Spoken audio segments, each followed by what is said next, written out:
Hey guys, LF here, coming out with a Wukong PvE guide. I can't speak too much on the PvP part quite yet, since I still have a long way to go. But in terms of PvE, I've been grinding.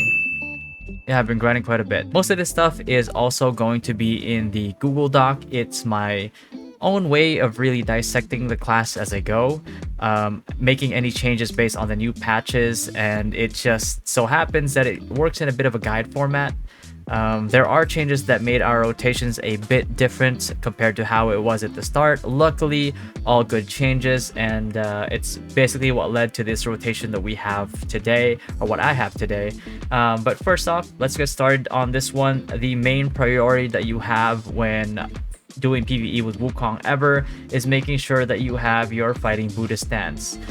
This stance does quite a lot for you. It increases your damage, increases your crit rate to 100% to basically all of the skills that you're going to be using except maybe one. And not only that, but it also does quite a few things for you in terms of like evasion. That's good for PvP. That's good for certain spots. But the most important part is probably the fact that it gives us AP plus 30. So essentially what it does now is that when we do the Buddha empowered skills, which is basically all that you see here, it's going to give us a 10-second plus 30 AP. You might as well count that as your permanent AP because it's just going to give it to you now every time you cast that. And anything else that might have added AP before, like F or LMB or RMB, which was plus 16 like AP or something like that, it just makes it 30 now. So essentially you have yourself a damn near permanent plus 30 AP buff that's going to be on at almost all times, right? So that's one of the reasons why we really want to have fighting Buddha stance at the very beginning, and that's one of the reasons why we just want to maintain that while we're grinding. So in terms of our PvE rotation, before, this is a skill that I didn't use before because I didn't like how it was kind of like a little hard to control at first, but I grew to like it a lot because of the changes, and also it just does a lot of damage, right? So this is going to be your shift Q. Shift Q by itself is like that, but you can press LMB to follow that up and then kind of like make sure that you have that additional damage. So this thing is good because you can shift Q, LMB, and it tosses us forward, right? What that does is essentially you are able to do damage and immediately reposition yourself for back attack damage, right? So you're repositioning and your damage all in one go, so there's really no reason to not take it, right? So the one thing about shift Q is that you know, you can change the direction of it a little bit when you, depending on like where you're facing with your camera. One thing to note is that if you're shift queuing forward, even if you look all the way down, it's still gonna hit right in front of it, right? So when you're fighting a bunch of mobs, instead, let's pretend that this horse is a mob, right? Obviously, if the mobs are in front of you, if you shift Q, you're gonna end up hitting the spot behind them. You don't want to do that either. So what you want to do is you want to look back a little bit, shift Q, look back, and then reposition for the back attacks, right? That's essentially what you want to do. It just makes it easier. So again, just to show that, we're looking at the mobs. Let's say that the mobs, the horse's ass is a mob, right? We look back, shift Q, look back again, hold L and B, and boom, we reposition ourselves behind. So that's the key part of starting up that combo. So let's assume that this is the mob. If we do that quickly right here, we're gonna look back, hit that, land behind them, SC, spacebar. Okay, it clears it a little bit too fast. So the mobs are dying too fast, so we're gonna demonstrate it on Hex C here, which is a lot tankier. So this is what your combo is gonna look like. Shift Q, LMB, SC, hold C for the dough energy, spacebar, shift LMB, hold LMB, shift F, shift RMB, and it's gonna be up again, shift Q again, reposition again, and rinse and repeat. Now, certain times, like when you're partying with a Shy, or maybe you have your Z buff, you have that additional attack speed, you're going to be going through your skills too fast and your shift Q is not going to be up. You could always just sneak in shift C in there, really quick skill that does quite a bit of damage. You have your S LMB, right? You have your S RMB as well if you need like a longer poke. Out of like all those three, the quickest one that does the most damage in a short amount of time is SF, so you might want to prioritize that. But that's essentially your combo. Again, it's gonna be facing the mob, look away, shift Q, LMB, SC, hold C, spacebar, shift LMB, hold LMB, shift F, shift RMB, rinse and repeat. That's it. Okay, and you can even add your spacebar again at the end of the shift R&B if you like, right? And it adds a lot of it's quick succession, does a lot of damage, right? So that's essentially your PvE rotation. Most of the time, if you go, let's say like if I take it to the mobs here, and I kind of collect like a pack of mobs, it does enough damage that you won't even really need to do the whole rotation. So let's say shift Q, hit them right there, SC, spacebar, shift L and B, and you're already on to hitting the other mobs as well. So this really works in certain mob packs like this, right? And you can just redo it again. Boom. SC, spacebar, shift L and B, and they're all cleared already.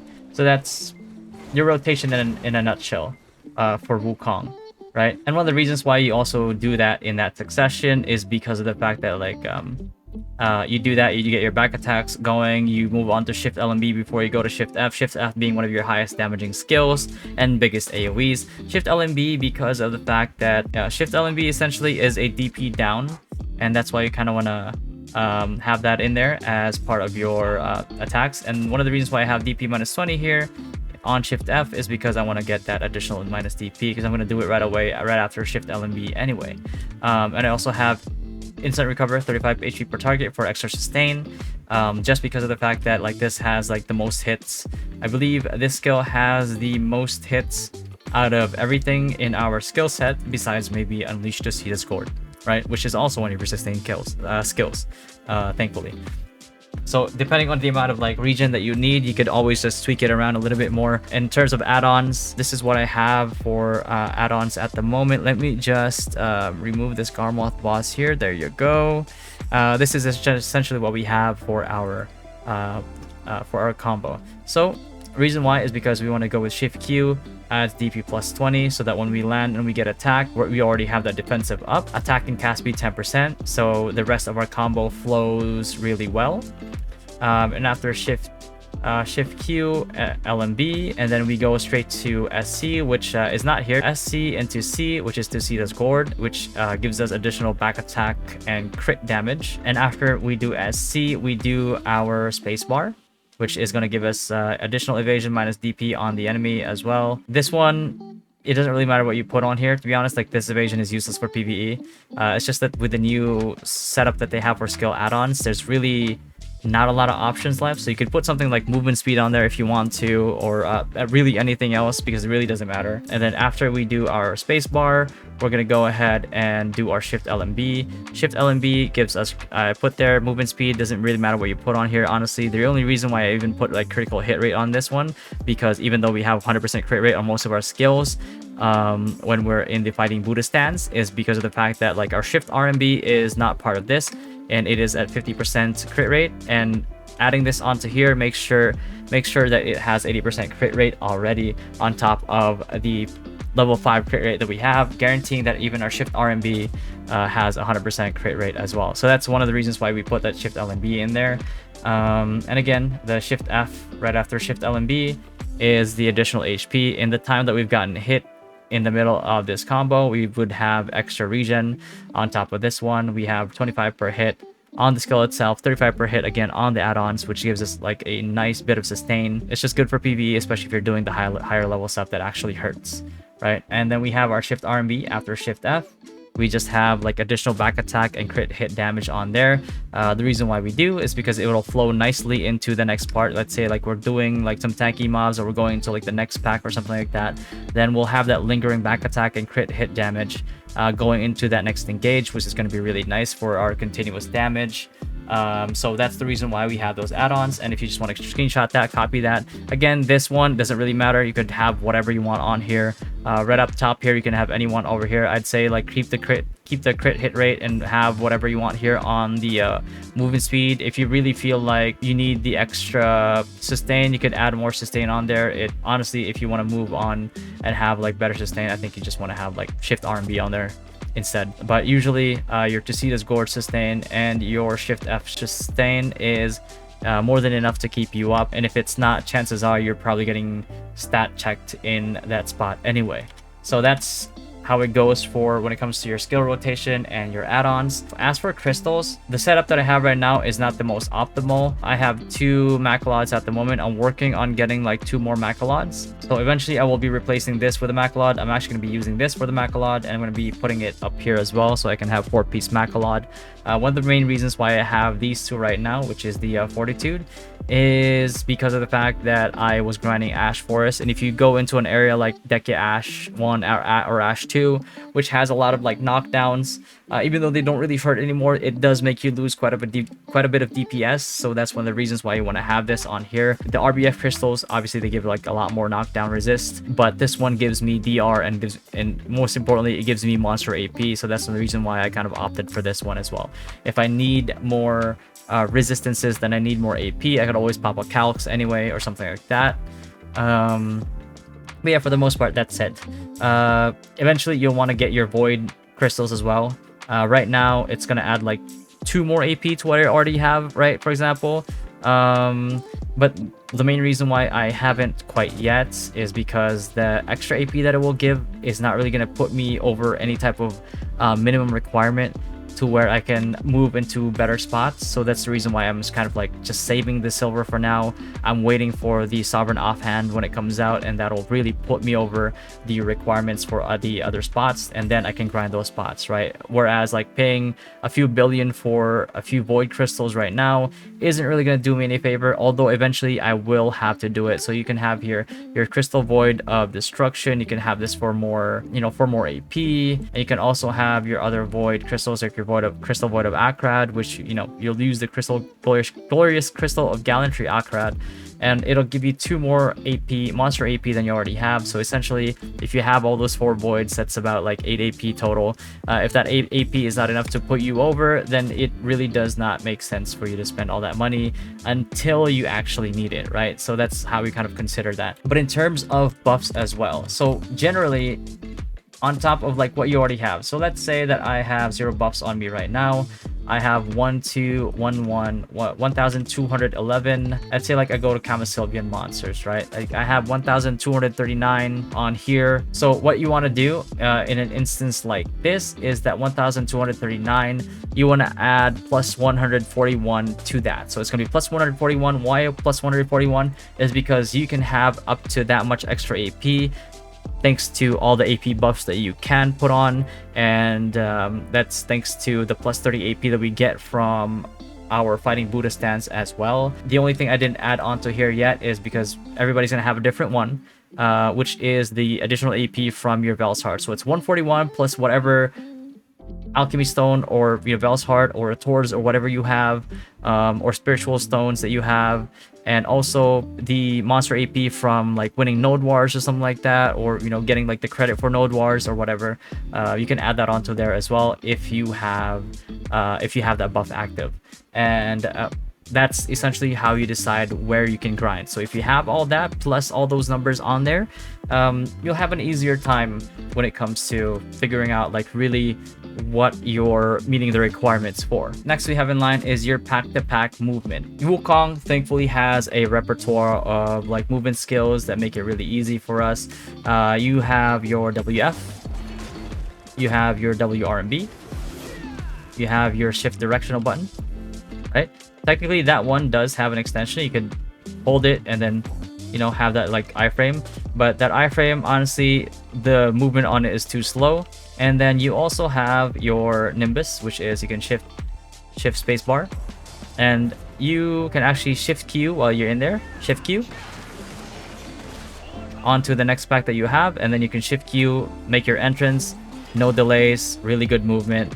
So let's say that I kill this pack right here. Let's move over here right now. This is basically what a pack-to-pack rotation is kind of gonna look like for you. So let's say that there's one pack like over there. Oh shit. So let's say that like that one pack is over there, and then we have this pack over here, right? So what we want to do, right? Let's refill that. We want to do our combo right there. Get our sustain. Right, shift F, shift R and B, and I'm doing this like without buffs, by the way, right? And you can still see the damage coming through. Now we want to move over to the spot, shift, WF, WR and B, right? That, and we can do our pack here, and then we can have a little bit more variation to that. Let's say we clear that pack, we want to move over, WRMB, SC as kind of like movement plus engage, right? And then you can start your combo like that as well. And also another thing to note is that your shift Q can work as an engage as well. So let's say like I'm moving over to that pack over there, right? I'm gonna go shift, WF, WRMB, engage with shift Q, reposition, and that's basically it, right? So you have a lot of like tools to work with. You could go, and this works even in PvP as well, right? So you technically could do that, right? Transition into your shift directional Q, WC, directional Q, WRMB, do that, and you can technically do that endlessly or until you run out of like stamina, right? You can just keep moving like that, pack to pack movement. You can see it's pretty fluid, right? You can choose not to do that iframe at the end since it's it doesn't really cover a lot of ground, but it is a super armor. It is protected. It does give you a bit of safety there in terms of like protective movement. So again, just to review your protective movement and your pack-to-pack movement, you can use a variation of your shift directional key plus your other movement skills. So essentially, you can do shift directional key, WF. You can do shift directional key again, WC. Shift directional key, WRMB, right? You could do WC. You could do your WC as well, right? Or you could just do your Nimbus Cloud if you have to travel like longer distances, and then shift Q into it, into the next pack, right? Do your clears, and that's basically it.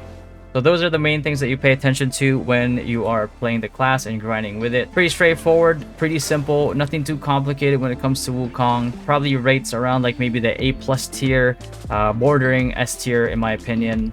Pretty solid. I do like the class fantasy of it all. If you like playing Wukong in like Dota 2 or even League of Legends, especially Dota 2, and you like the monkeying around like kind of game style or play style that it has, right? Then you're gonna be a huge fan of the class, and hopefully you have as much fun as I do playing this class. And yeah, I'll see you guys in the next one. Peace.